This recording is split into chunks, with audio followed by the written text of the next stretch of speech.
going on, people? Fame Entertainment here from the Inner Circle, and welcome to another episode of One-on-One with Fame Entertainment. This is episode 17. And as you guys know, this is a platform for gamers and YouTubers that like to come on and let their voice be heard. Now, today I got a guy with me we've been rocking with for a long time now. You know, one of the best reviewers around. I mean, this guy plays games. No matter the platform, no matter what, this guy plays games. So I'm going to introduce my boy DemiGodReviews. Go ahead, introduce yourself to my man and introduce yourself to the people. Let them know what you all about, brother.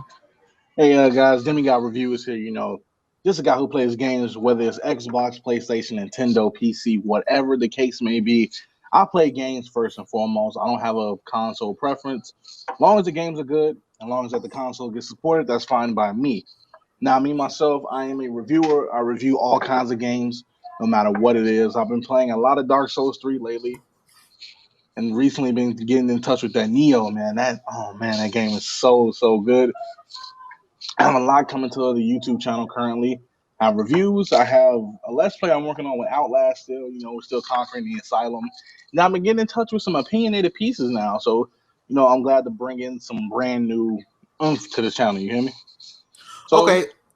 That's basically about it. Okay, now let me ask you this. What got you into doing reviews? There are a lot of people who make YouTube videos or write, you know, articles, and it's mostly opinionated stuff. What got you into doing reviews? So reviewing, it's a lot of pressure on reviewers because people really, if you're a good reviewer, people look to you to bring the facts, and they look to you to be consistent, you know, constantly, you know, actually playing these games and beating them and reviewing them. So what made you get into reviewing? Was it somebody, something? What gives you the passion to go out and review all these games?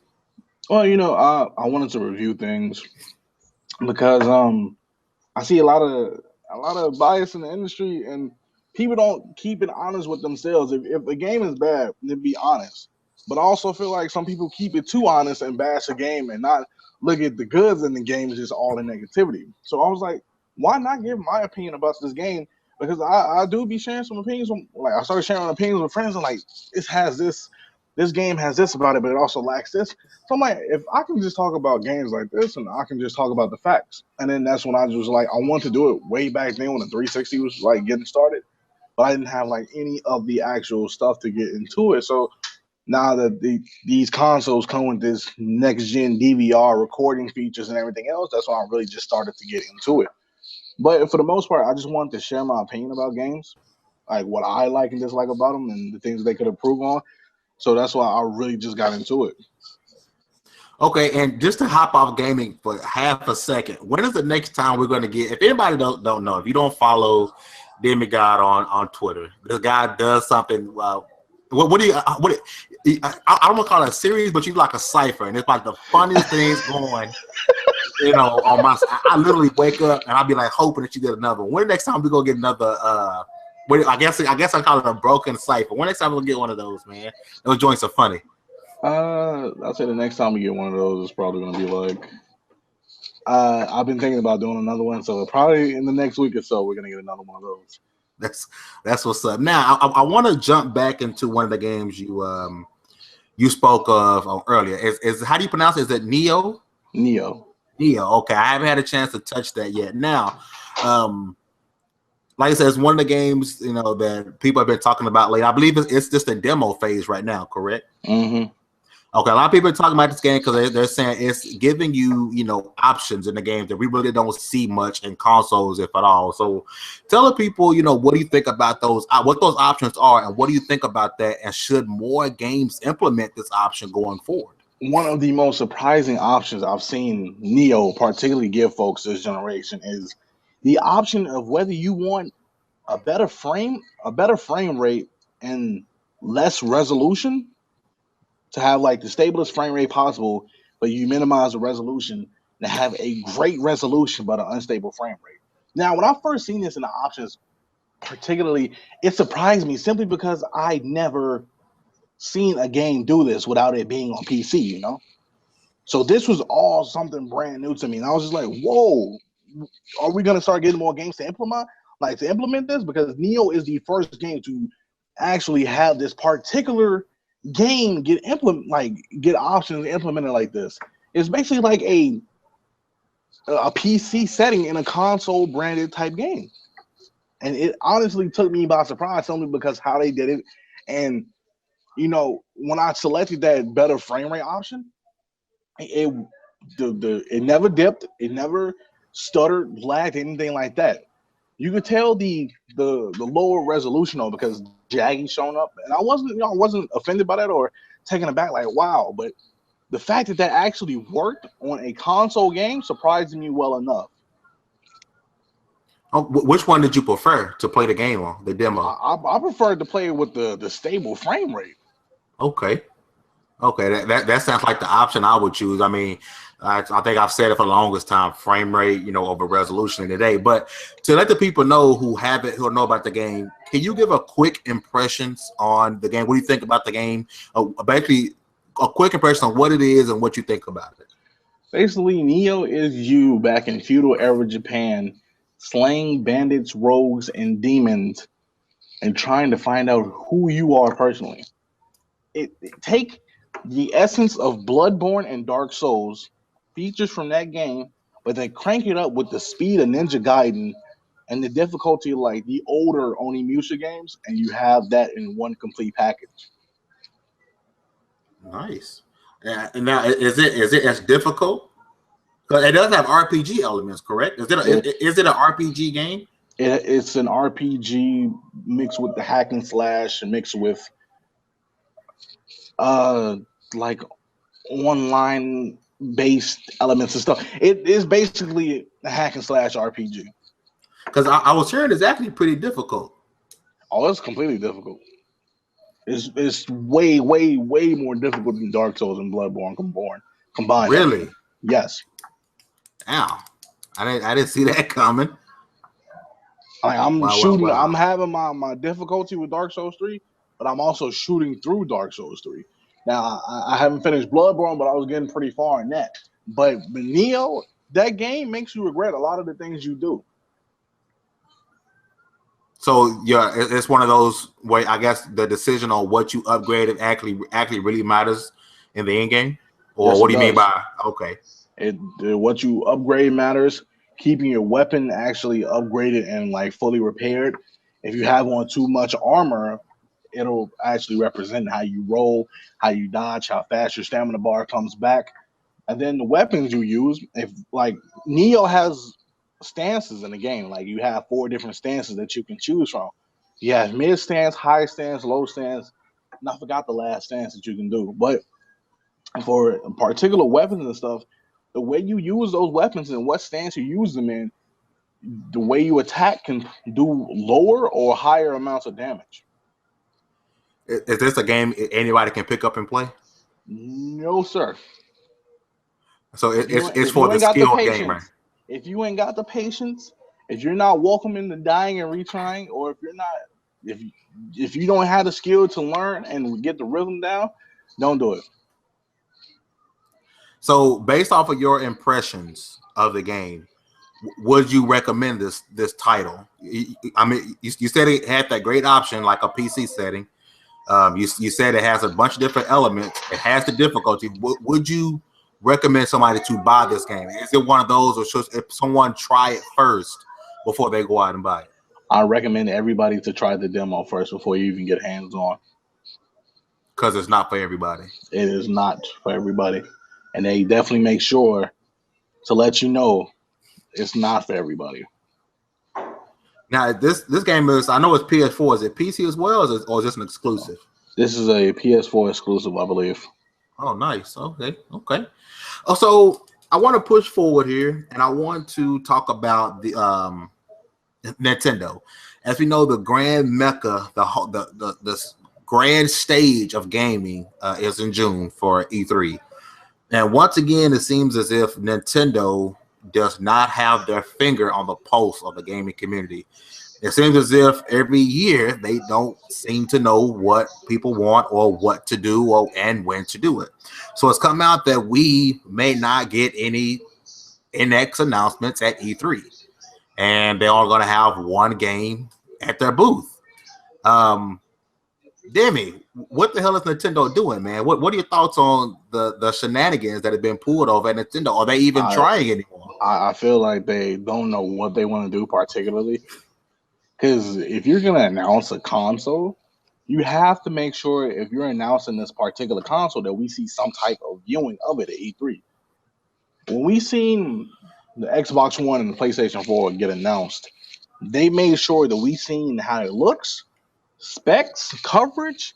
They were even talking about the most minuscule of things like app features and functionality and everything. But Nintendo has, I want to say that they don't know what they're doing currently, because you don't announce a console and then we don't see a glimpse of it, and you're only going to show Legend of Zelda. This is the time where you're supposed to be locking down some new IPs, trying to get third-party support available, trying to get something to show at E3 besides the Legend of Zelda. Now, don't get me wrong. I know everybody's been waiting for this Legend of Zelda for quite some time, and I have too, but that's not going to hold everybody over. And if you're going to basically make this the Wii U 2.0 and not give it the support that it deserves, that's going to reserve a lot of people who did buy a Wii U and turn them back and be like, what is the point of us buying this console if we're not going to get the support that it deserves? Now, so yes, I think, in fact, not to cut you off, I think Nintendo is dropping the ball. Now, let me ask you this. Now, one of the things that you brought it up, third-party support. One of the things people harp on Nintendo, especially about the Wii U, it didn't have the power, to run these third-party games to really get third-party support. The power was a big issue. Now, do you think in any way that these rumors or somewhat confirmation of new Xbox hardware and the PS4 Nioh, do you think those were reasons that Nintendo may have said, whoa, maybe to back up, maybe the NX isn't as powerful. Maybe when the NX come out, it may be weaker than the 0.5s of these newer consoles. Do you think that had any play in it whatsoever? I think probably. I wouldn't say that particularly. I feel like if you ever look at it, Nintendo lets Microsoft and Sony do their own thing and stay in their own direction. Now, I'm not going to say that they probably got scared and cowered back and be like, oh, man, maybe we shouldn't talk about this and show this off, or maybe the NX is weaker than the Nioh or the new Xbox that may come out. They probably like, oh, okay, we're going to let them talk and do their thing, but also we're going to do our thing and just, play it cool in the background. If you ever notice it, like these generations, Nintendo really don't just come out swinging haymakers at console reveals and press conferences and everything. They just kind of cruise on by. It's like that one car in the street that you see just always passing on by, but they driving like 30 miles per hour. That's Nintendo. They let Microsoft and Sony is that guy at the club always showing off and always got on the latest gear and flashing the jewelry, but Nintendo is like that wall hugger in the background. So I feel like Nintendo, they have something up their sleeve. It may not be as powerful as people have been saying.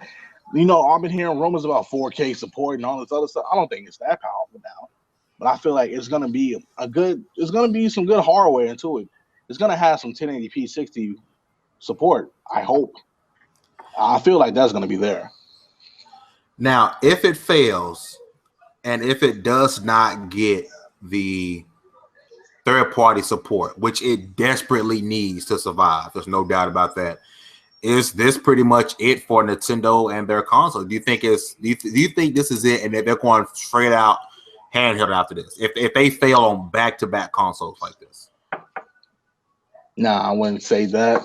I wouldn't say that they're gonna like go straight handheld, but it's like they need to know what to do for this particular console. They need to get the support that it needs, but I feel like if it don't do as well as they think it will, the thing is, what they really need to do besides get third-party support is please utilize every IP that you have.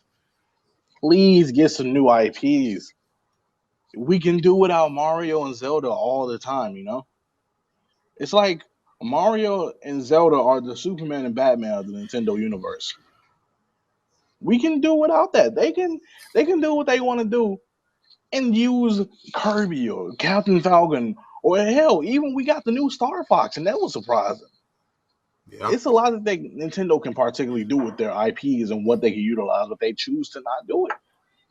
I feel like if they fail on this particular console, that's when they'll start actually showing and throwing out the big bombshells they've been needing to do for quite some time. Like, we're still waiting on that 3D Pokemon. Yeah. Now, Still waiting on that. Let me ask you this. Now, a lot of people, they always say, and I think you mentioned it earlier, they started doing a lot of their YouTube and stuff when these next-gen consoles came out because it had the upload to YouTube and things like that. You know, you can put your gameplay out there. You can pretty much just use your console for anything.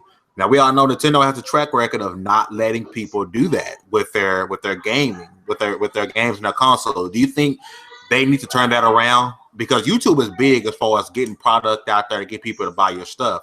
Do you think they're going to finally change their policies and let people upload games? They have to. Oh. Nintendo. Oh, okay. It was breaking up. That's all like, oh, what happened? Oh, sorry. But they have to. They really have to. I feel like a lot of companies need to start following suit about this YouTube stuff. Like, if Nintendo does not let up, then it's hard to get because word of mouth travels faster than a lot of more things. So if I'm telling folks, yo, check out this new Nintendo console, this new Nintendo title, they dropping bombs, man. Then if they're not doing it, then what is the point? Okay.